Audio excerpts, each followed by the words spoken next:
আসসালামু আলাইকুম। এটিএন বাংলা সংবাদে সবাইকে স্বাগত জানাচ্ছি তনুজা দাস। শুরুতেই জানিয়ে দেব বিআরবি কেবলস সংবাদ শিরোনাম। স্বতঃস্ফূর্তভাবে উপজেলা নির্বাচন বর্জন করেছে দেশের মানুষ, আওয়ামী লীগ নিজেরাই সংঘর্ষে জড়াচ্ছে বললেন মির্জা ফখরুল।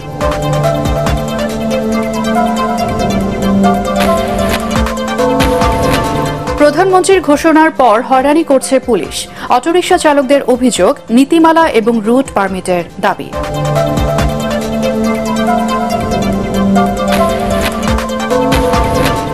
মাউন্ট এভারেস্টের পর লোৎসে পর্বতশৃঙ্গ জয় করলেন চট্টগ্রামের ডাক্তার বাবর আলী।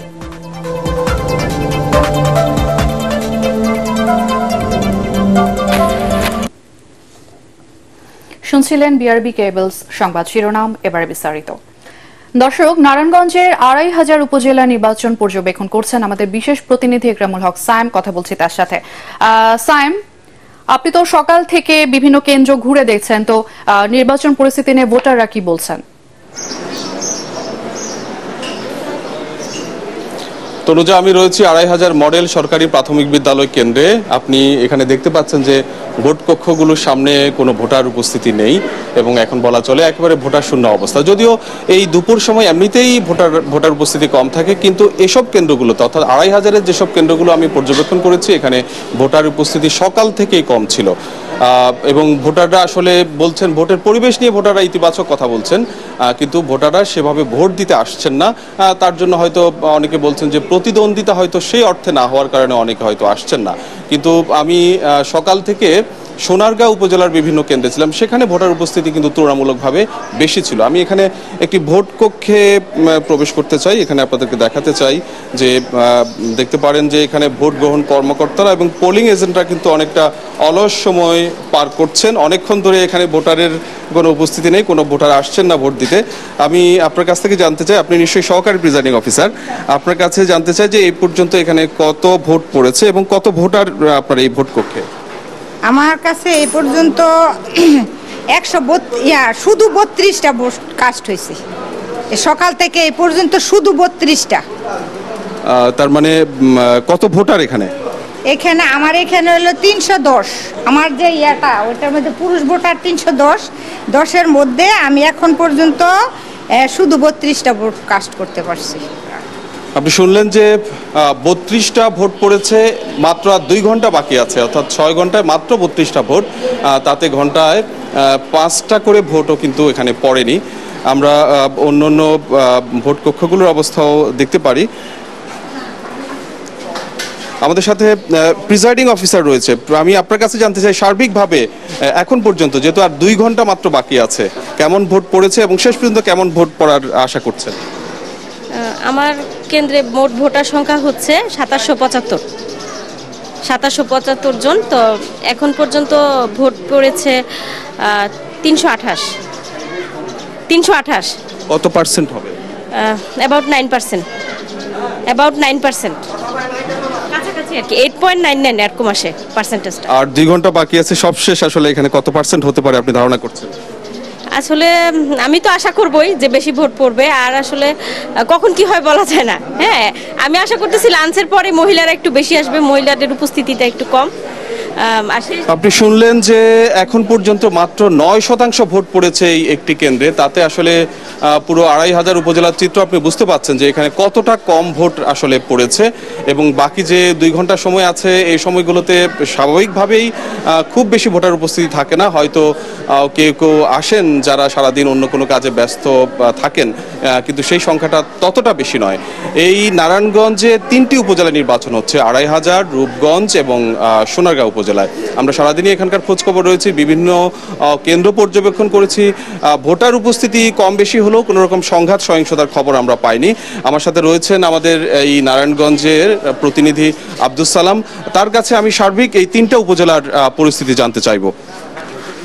সকাল থেকে কিন্তু আমরা 3টি উপজেলার নির্বাচনে কিন্তু পর্যবেক্ষণ করছি এবং সকাল 8টায় যে মূলত ভোট গ্রহণ শুরু হয়েছে। তো আমরা এ পর্যন্ত কিন্তু সোনারগাঁও উপজেলার প্রায় অধিকাংশ কেন্দ্রগুলোতেই আমরা দেখেছি, কিন্তু সেখানে মূলত কোনো কোনো কেন্দ্রে ভোটার উপস্থিতি কিন্তু ভালো ছিল, বিশেষ করে মহিলা ভোটারদের উপস্থিতি আমরা দেখছি, কিন্তু পুরুষ ভোটারদের উপস্থিতি তুলনামূলকভাবে কম। একই অবস্থা কিন্তু ২,৫০০ কিন্তু মহিলা এবং পুরুষ দুইটাতেই কিন্তু ভোটারের উপস্থিতি কম। আর আমরা রূপগঞ্জে যেটা জেনেছি সেখানেও কিন্তু একই অবস্থা, 15 থেকে টোটালি 20% ভোট কাস্ট হয়েছে এবং সেখানে যে প্রতিদ্বন্দ্বী প্রার্থীরা আছেন তারাও কিন্তু হতাশ যে ভোটার কম। আর এখানকার কোনো অভিযোগ তো কারো কাছ থেকে আসেনি এখন পর্যন্ত, কিন্তু নির্বাচন নিয়ে কোনো অভিযোগ আসেনি। সবচেয়ে বড় ব্যাপার হচ্ছে যে আমরা সব জায়গায় কিন্তু যারা প্রতিদ্বন্দ্বী প্রার্থী তাদের সাথে একটু আগে আমি কথা বলেছি, তারা অনেকেই কিন্তু হতাশ যে তারা নির্বাচনী প্রচারণার সময় যত ভোটার বা সমর্থক পেয়েছেন আজকে ভোটের দিনে কিন্তু সেটা তারা লক্ষ্য করছেন না এবং এই কেন্দ্রে কিন্তু কি হবে আলটিমেটলি রেজাল্ট তারা নিজেরাও কিন্তু আজ করতে পারছেন না। মানে শান্তিপূর্ণ ভোট আয়োজন হলেও ভোটার উপস্থিতি কম, এটি হয়তো কম বেশি সারা দেশের চিত্রই হয়তো এমনটা। তবে নির্বাচনী কর্মকর্তারা ইতিবাচকভাবে দেখছেন যে সারাদিনই কোনো সংঘাত সহিংসতার ঘটনা না ঘটার কারণে। তনুজা, সাইম, আমাদের সাথে যোগ দেওয়ার জন্য আপনাকে ধন্যবাদ। ষষ্ঠ উপজেলা পরিষদ নির্বাচনের দ্বিতীয় ধাপে চাঁদপুর সদর, হাজীগঞ্জ এবং শাহরাস্তি উপজেলায় ভোট গ্রহণ চলছে। 3টি উপজেলায় এখন পর্যন্ত কোথাও অপ্রীতিকর ঘটনার তথ্য পাওয়া যায়নি। সকাল থেকে কেন্দ্রগুলোতে ভোটার উপস্থিতি কম। প্রার্থীরা আশা করছেন বেলা বাড়ার সাথে সাথে ভোটার উপস্থিতি বাড়বে। সেখান থেকে আরো জানাচ্ছেন শফিউল আলম সুজন। আপনি জানেন যে আমি চাঁদপুরে আছি। চাঁদপুরে 3টি উপজেলায় নির্বাচন হচ্ছে, বিশেষ করে চাঁদপুর সদর, হাজীগঞ্জ এবং শাহরাস্তি। এই যে 3টি উপজেলায় নির্বাচন হচ্ছে, সকাল থেকে আমরা বিভিন্ন কেন্দ্রে ঘুরেছি। সেই কেন্দ্রগুলোর যদি পরিস্থিতি দেখাতে চাই, সেই পরিস্থিতি কিন্তু আসলে বলা যায় আসলে তুলনামূলকভাবে ভোটার উপস্থিতি কম। এই মধ্য দুপুরে সেই ভোটার উপস্থিতি কম বললেই চলে, কারণ আপনি দেখছেন অনেকটাই ফাঁকা অবস্থান করছে ভোট কেন্দ্রে, তেমন ভোটার নেই। একই সাথে কিন্তু যে এখানে যে ভোট কেন্দ্রে অন্যান্য যেসব ভোট কাজে নিয়োজিত আছে যারা, তারাও কিন্তু অনেকটা অপেক্ষা করছে ভোটারের জন্য। সেই ভোটারের উপস্থিতি কিন্তু বলা হচ্ছে যে আসলে কম, কারণ হচ্ছে জানেন যে এই সিজনটা ধান কাটার মৌসুম। সকাল থেকেই কিন্তু তারা বিভিন্ন কাজে ব্যস্ত থাকে। আমরা আশা করছি যে বা এখানকার যারা প্রার্থী তারাও বলছে যে দুপুরের পর অনেকেই যে সকল কাজকর্ম আছে দুপুরের খাবার খেয়ে তারা কিন্তু আসলে ভোট দিতে আসবে। সেই পরিস্থিতি যদি হয় তাহলে ভোটার উপস্থিতি কিন্তু বাড়বে এবং একই সাথে ভোটের সংখ্যাও কিন্তু বাড়বে। এবং সর্বশেষভাবে যদি বলতে যাই, এখানকার পরিস্থিতি অনেকটাই শান্ত এবং সুন্দর, সুষ্ঠুভাবে সবাই সুশৃঙ্খলভাবে ভোট দিয়েছে এবং বড় ধরনের কোনো অপ্রীতিকর অবস্থার সৃষ্টি হয়নি। এদিকে দ্বিতীয় ধাপের উপজেলা নির্বাচনে বেলা 12টা পর্যন্ত 17% ভোট পড়েছে বলে জানিয়েছেন নির্বাচন কমিশন সচিব মোহাম্মদ জাহাঙ্গীর আলম। রাজধানীর আগারগাঁও নির্বাচন কমিশন সচিবালয়ে ব্রিফিংয়ে সাংবাদিকদের তিনি জানান, কোনো ধরনের নির্বাচনী সহিংসতা ছাড়াই অনুষ্ঠিত হচ্ছে দ্বিতীয় ধাপে উপজেলা নির্বাচনের ভোট গ্রহণ।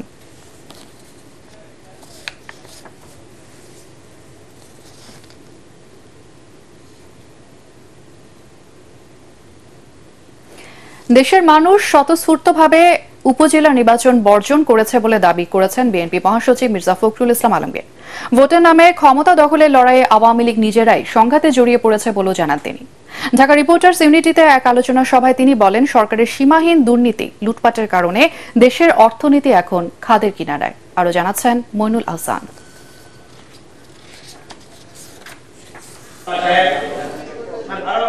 জাগপার প্রতিষ্ঠাতা শফিউল আলম প্রধানের মৃত্যুবার্ষিকী উপলক্ষে আলোচনা সভায় বিএনপি মহাসচিব অভিযোগ করেন, আবারও একদলীয় বাকশালী রাষ্ট্রের দিকে এগিয়ে যাচ্ছে দেশ। তার দাবি, দ্বাদশ জাতীয় সংসদ নির্বাচনের পর উপজেলা নির্বাচনেও আওয়ামী লীগকে প্রত্যাখ্যান করেছে ভোটাররা। তারা এখন কিভাবে নিজেরা লড়াই করছে, কিভাবে একইভাবে আপনার ভোট নিয়ে যাওয়ার চেষ্টা করছে, তো সেই ভোটে কিন্তু মানুষ আসছে না। এই নির্বাচনে মানুষ অংশ নিচ্ছে না, এটা স্বতঃস্ফূর্তভাবেই নিচ্ছে না। আওয়ামী লীগের এত ভয় কেন একটা অবাধ সুষ্ঠু নির্বাচন দিতে? ভয় এই জন্যে তারা এই গত 15-16 বছরে যে অপকর্মগুলো করেছে, সেই অপকর্মে তারা সারা দেশে তন্ন তন্ন করে খুঁজলেও তাদের সমর্থক খুঁজে পাবে না। দেশ ভয়াবহ অর্থনৈতিক সংকটের মুখে দাবি করে মির্জা ফখরুল বলেন, সরকারের সীমাহীন দুর্নীতি, লুটপাট, বিদেশের টাকা পাচার এর জন্য দায়ী। এই অর্থনীতি এমন এক ধ্বংসের পর্যায়ে পৌঁছেছে যে আমরা এখন রিজার্ভ যেটা দিয়ে আমরা আমদানি করি, সেই রিজার্ভের পরিমাণ কমতে কমতে কমতে একেবারে তলানিতে এসে ঠেকেছে। স্বীকার করতে চায় না। IMF এর হিসেবে তো আরো খারাপ অবস্থা। স্বনামধন্য অর্থনীতি যারা এই দেশে, তারা বলছেন যে দেশের অর্থনীতি খুব দ্রুত একটা বিপর্যয়ের দিকে ধাবিত হচ্ছে। সাবেক সেনাপ্রধান জেনারেল আজিজ ও তার পরিবারের বিরুদ্ধে মার্কিন নিষেধাজ্ঞার বিষয়ে দেশের মানুষকে বিভ্রান্ত না হওয়ার আহ্বান জানান বিএনপি মহাসচিব। অনেকেই খুশি হবেন যে আপনার আজিজের স্যাংশন এসছে। আমি মনে করি যে ওটা হচ্ছে আরেকটা বিভ্রান্ত করা। র্যাবের বিরুদ্ধে হয়েছে, তখন তো স্যাংশন হয়েছিল, তাতে কি ওদের সেই ভয়ঙ্কর যাত্রা যেটা, সেই যাত্রা বন্ধ হয়েছে? বন্ধ হয়নি। নিজেদের পায়ে নিজেদের দাঁড়াতে হবে। মির্জা ফখরুল বলেন, অন্য কোনো দেশ এসে বাংলাদেশে গণতন্ত্র ভোটাধিকার প্রতিষ্ঠা করে দিয়ে যাবে না। এর জন্য জনগণকে সংগঠিত করে রাজপথে দাবি আদায় করতে হবে। মইনুল আহসান, এটিএন বাংলা, ঢাকা। অস্ট্রেলিয়ার পররাষ্ট্রমন্ত্রী পেনি অং 2 দিনের সফরে ঢাকায় সকালে পৌঁছেছেন। এই সফরে দুদেশই বাণিজ্য সম্প্রসারণে বিশেষ জোর দেবে বলে জানা গেছে। সফরকালে পেনি অং প্রধানমন্ত্রী শেখ হাসিনার সঙ্গে সৌজন্য সাক্ষাৎ করবেন। বিকালে পররাষ্ট্রমন্ত্রী ডক্টর হাসান মাহমুদের সঙ্গে দ্বিপক্ষীয় বৈঠক করবেন। এছাড়াও স্বরাষ্ট্রমন্ত্রী আসাদুজ্জামান খান কামালের সঙ্গেও তার বৈঠকের কথা রয়েছে। বুধবার কক্সবাজারে রোহিঙ্গা ক্যাম্প পরিদর্শন করবেন অস্ট্রেলিয়ার পররাষ্ট্রমন্ত্রী। 3 দশকের মধ্যে অস্ট্রেলিয়ার কোনো পররাষ্ট্রমন্ত্রীর এটি প্রথম দ্বিপক্ষীয় ঢাকা সফর। প্রধানমন্ত্রীর ঘোষণার পরেও এখনো অনেক অটোরিকশা চালকরা পুলিশের হয়রানির শিকার হচ্ছেন বলে দাবি রিকশা, ভ্যান এবং ইজি বাইক শ্রমিক ইউনিয়নের। ফলে শুধু মৌখিক ঘোষণাই নয়, অবিলম্বে নীতিমালার প্রণয়ন, রুট পারমিট এবং লাইসেন্স দিয়ে ব্যাটারি চালিত যানবাহন চলাচল বাস্তবায়ন করার দাবি জানিয়েছেন সংগঠনের নেতারা। তবে এসব যানবাহন রাজধানীর প্রধান সব সড়কে চলার অনুমতি কোনোভাবেই দেওয়া উচিত নয় বলে মত বিশ্লেষকদের। আরও জানাচ্ছেন মাজহারুল হক মুহাজির। 4 দফা দাবি আদায়ের লক্ষ্যে প্রধানমন্ত্রী নির্দেশনার পরও জাতীয় প্রেস ক্লাবের সামনে এই সমাবেশ রিকশা, ভ্যান ও ইজি বাইক শ্রমিক ইউনিয়নের।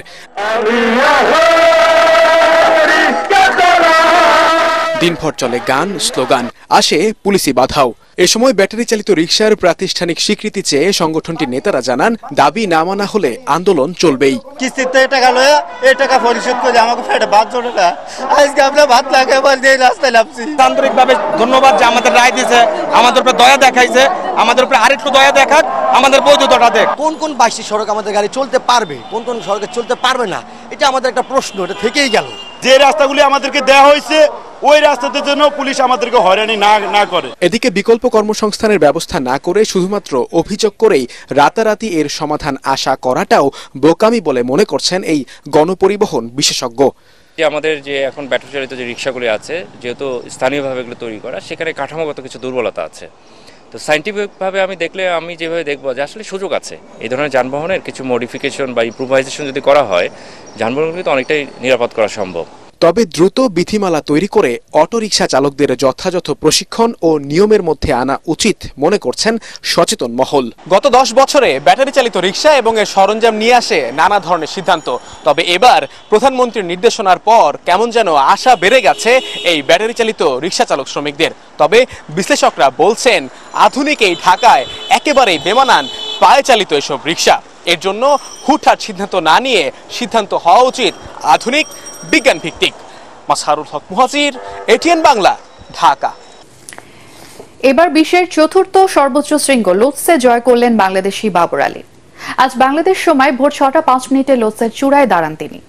লোটসের উচ্চতা 27,940 ফুট। একথা নিশ্চিত করেছেন অভিযানের সমন্বয়ক ফরহান জামান। বাংলাদেশের ইতিহাসে বাবর আলী প্রথম ব্যক্তি যিনি একই অভিযানে দুটি 8,000 মিটার পর্বত সামিট করেছেন।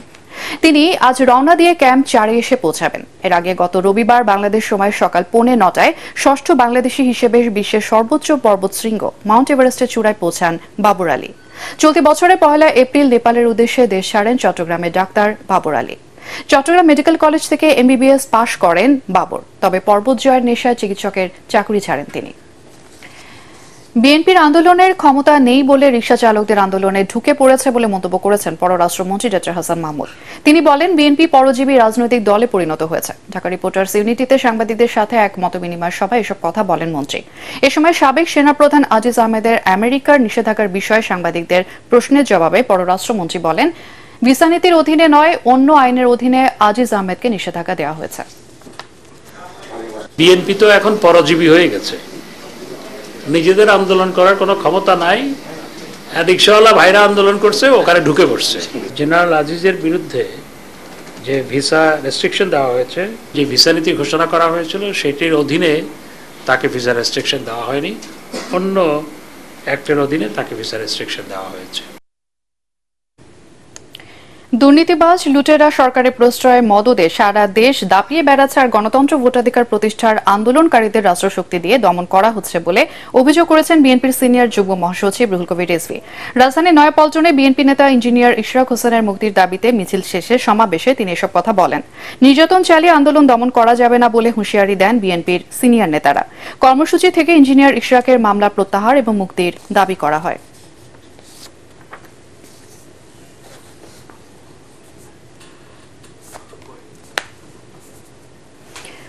আর্মড ফোর্সেস মেডিকেল কলেজে 17তম কাউন্সিল অব দ্য কলেজ সভা অনুষ্ঠিত হয়েছে। এতে সভাপতিত্ব করেন সেনাবাহিনীর প্রধান জেনারেল এস.এম. শফিউদ্দিন আহমেদ।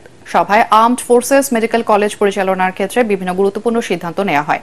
ঢাকা বিশ্ববিদ্যালয়ের অধীনে 1999 সালের 20 জুন 56 জন মেডিকেল ক্যাডেট নিয়ে আর্মড ফোর্সেস মেডিকেল কলেজের যাত্রা শুরু হয়। বর্তমানে এই কলেজে 6টি শিক্ষাবর্ষে 763 জন ক্যাডেট শিক্ষার্থী রয়েছে। এই পর্যন্ত 20টি ব্যাচে বিদেশি ক্যাডেট সহ 1678 জন চিকিৎসক হয়েছেন, যারা বাংলাদেশ সেনাবাহিনী এবং জাতিসংঘ শান্তি মিশন সহ দেশে বিদেশে কর্মরত রয়েছেন। সবাই সেনাবাহিনীর ঊর্ধ্বতন কর্মকর্তারা ছাড়াও প্রতিরক্ষা, অর্থ, শিক্ষা ও স্বাস্থ্য মন্ত্রণালয়, নৌ এবং বিমান বাহিনীর প্রতিনিধিরা উপস্থিত ছিলেন। এবারে আল আরাফা ইসলামী ব্যাংক অর্থ সংবাদ।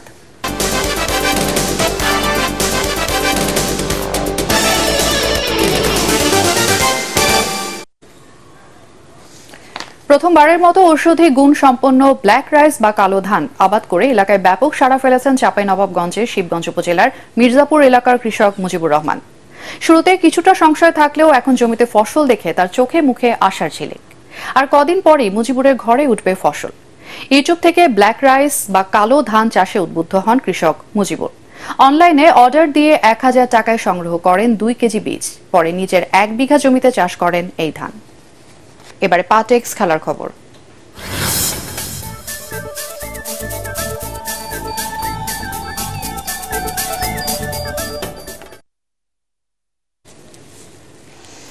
টি-20 ক্রিকেটে নিজের পারফরম্যান্স ধরে রাখাই খুব বেশি জরুরি, তবে খারাপ সময় ধীর স্থির থাকাই উচিত বলে জানালেন টাইগারদের ওপেনার লিটন দাস।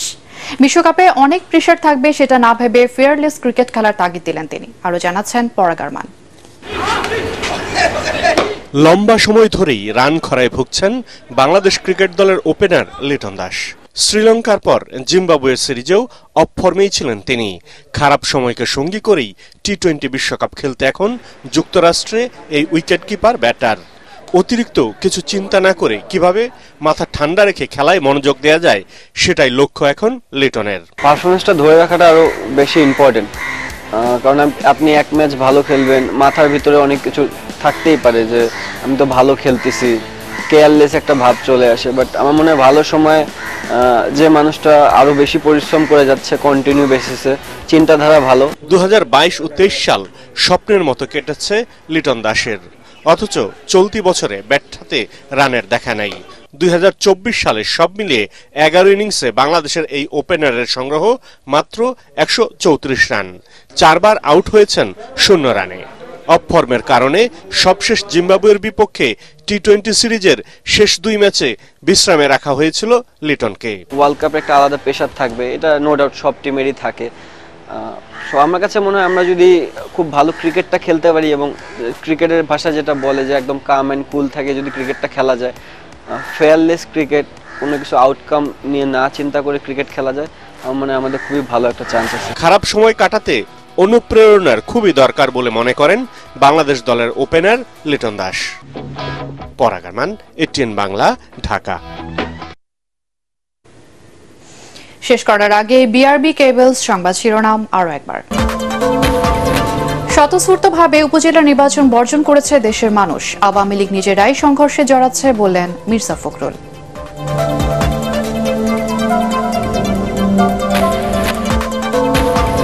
প্রধানমন্ত্রীর ঘোষণার পরেও হয়রানি করছে পুলিশ, অটোরিকশা চালকদের অভিযোগ। নীতিমালা এবং রুট পারমিটের দাবি।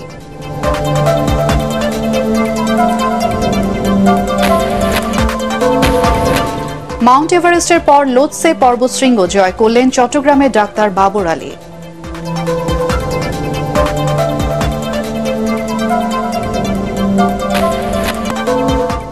আর এই ছিল এখনকার সংবাদ। আমাদের ATN বাংলা সংবাদ ইউটিউবে দেখতে ব্রাউজ করুন youtube/ATN বাংলা নিউজ। আমাদের সাথে থাকার জন্য ধন্যবাদ।